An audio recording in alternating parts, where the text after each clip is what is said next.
আমাদের উপদেষ্টা আসিফ নজরুল স্যার মালয়েশিয়াতে আসছে, আবার মালয়েশিয়া থেকে তিনি চলে গেছেন। মানে আমরা যারা এখানে অবৈধ আছি, আমাদের তো একটা আশা ছিল, তাই না? এখানে তিনি আসবে, ম্যাজিকের মতো একটা কাজ করবে, অবৈধ লোকদেরকে বৈধ করার সুযোগ দেবে, হ্যাঁ, ম্যাজিকের মতো একটা কাজ করবে। কিন্তু সেটা আর ম্যাজিকের মতো কাজ করলো না। সেটা তো ইতিমধ্যে আপনারা বুঝতে পেরেছেন। তিনি এখানে আসছে কেন? তিনি এখানে আসছেন আপনি 18,000 কর্মীকে মালয়েশিয়াতে আনার জন্য তিনি এখানে আসছেন।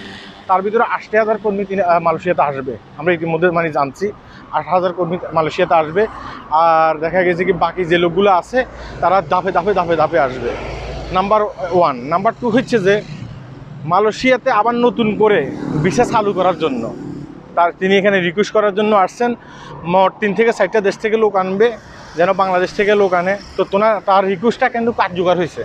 তিনি যে এখানে রিকোয়েস্ট করছেন এটা কিন্তু কার্যকর হয়েছে, বাংলাদেশ থেকে লোক আনবে। এখন অন্য দেশ থেকে যে এতগুলো শ্রমিক মালয়েশিয়াতে নিয়ে আসবে তার চেয়ে যেন বেশি শ্রমিক বাংলাদেশ থেকে আনে। এখন মালয়েশিয়ান গভর্নমেন্টও কিন্তু আশ্বাস দিচ্ছে, ঠিক আছে, তার চেয়ে বেশি শ্রমিক আমরা বাংলাদেশ থেকে আনবো যখন আমরা আনবো। এখন এই যে যারা মালয়েশিয়াতে অবৈধ আছেন, আপনারা চিন্তাভাবনা করছেন যে আমাদেরকে হয়তো বা বৈধকরণের সুযোগ দেবে। না, আপনাদেরকে বৈধকরণের কোনো সুযোগ দিচ্ছে না ইতিমধ্যে। আপনারা এখন একটু নিরাপদভাবে থাকতে হবে, নিরবস্থানে থাকতে হবে। যে আশায় আপনারা বুক বেঁধেছেন, আপনাদের আশা কিন্তু হচ্ছে না, ফলপ্রসূ হচ্ছে না।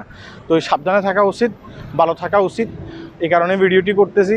আমি আগে একটা ভিডিও করছিলাম, আমি বলছিলাম যে আসিফ নজরুল স্যার এখানে আসবে, সেটা ঠিক আছে, কিন্তু যারা অবৈধ আছেন তাদেরকে বৈধকরণের কোনো সুযোগ দেবে না।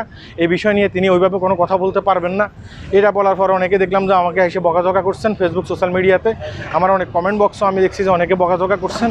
তো বকাঝকা করে লাভ কী হয়েছে? আমি যেটা বলছি সেটাই হয়েছে। ভাই, আমরা সোশ্যাল মিডিয়াতে কাজ করি তো, তাই না? হ্যাঁ, তো সোশ্যাল মিডিয়াতে যখন আমরা এসে ভিডিও করি, আমরা অনেক কিছু চিন্তাভাবনা করি, সোশ্যাল মিডিয়াতে ভিডিও করি, অনেক ইনফরমেশন নিয়ে আমাদেরকে সোশ্যাল মিডিয়াতে ভিডিও করতে হয়। এসে আমার মন কথার মতো একটা কথা বলে দিচ্ছি, সেটা হইলো না হইলো সেটা আমার কিছু নাই, যায় আসে না, বিষয়টা কিন্তু তা না। তোই এখানে তিনি আসছেন, আমি যে কথাগুলো বলছি সেই কথাগুলো কিন্তু হয়েছে। এখানে আসার পর অবৈধ লোকদেরকে বৈধকরণের কোনো ব্যবস্থা হয়নি। এটা মালয়েশিয়ার একটা প্রক্রিয়া। হ্যাঁ, তারা যখন অবৈধ লোকদেরকে বৈধকরণের সুযোগ দেবে, সেটা বাংলাদেশ থেকে গভর্নমেন্ট বলে দিতে হবে না, সেটা কিন্তু তারা এমনি দিবে। কথা কি বুঝতে পেরেছেন? সেটা সকল দেশের জন্য কার্যকর। এখানে শুধু বাংলাদেশি লোক আছে বিষয়টা কিন্তু তা না, এখানে বিভিন্ন দেশের লোক আছে। তো আপনার কথা শুধু ফলপ্রসূ হবে বিষয়টা কিন্তু তা না। আশা করি কথাগুলো বুঝতে পেরেছেন। আল্লাহ হাফেজ।